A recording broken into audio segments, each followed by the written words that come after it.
The Joe Rogan Experience. I go to these TED conferences every year, and I feel lighter. I feel like I was treated like a leper, when I went to TED, and the organizers of TED were so afraid I was going to talk about psychedelic mushrooms. How many years ago was this? The 2008 when I first went. What's it like now, though?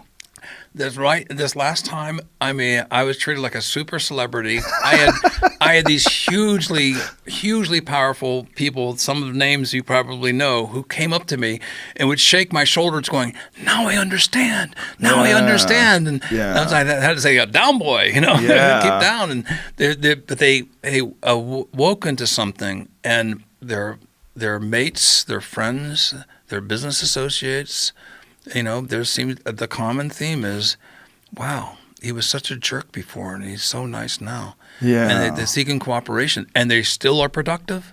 They still are creative.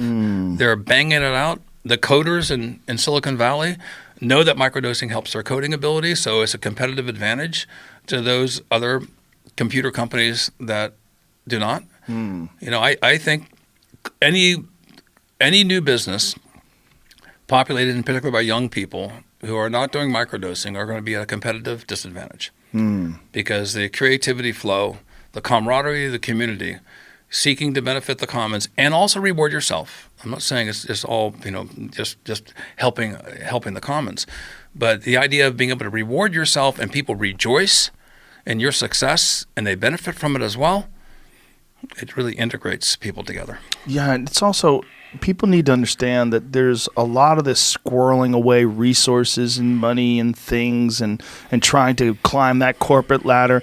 This is a finite life. It doesn't last that long. It's a trick. You get sucked into this trick, and this trick is what every CEO and every head of every corporation, every chief financial officer, all these people that are just trying to improve the bottom line, rake in more money, keep this company growing and keep kicking ass. It's a trick. You're sucked up in a trick. There's a natural human tendency to accumulate numbers for whatever reason. Go back to our early days when resources were scarce.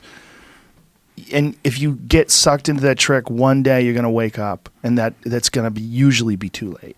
Usually it's on your deathbed. Usually it's close to it. You're like, what did I do? This is it? My health is failing. My life's falling apart. And what has my life been? It's been 10, 12, 14 hours a day in these stuffed offices under fluorescent lights, crunching numbers and trying to acquire things. And for what?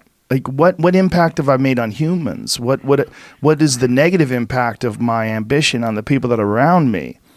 All of this is the one thing that psilocybin and particularly just psychedelics in general can provide is a break from patterns, a stopping, a ceasefire of all the momentum of our culture, civilization, finances, taxes, credit card debt, all that shit just stops.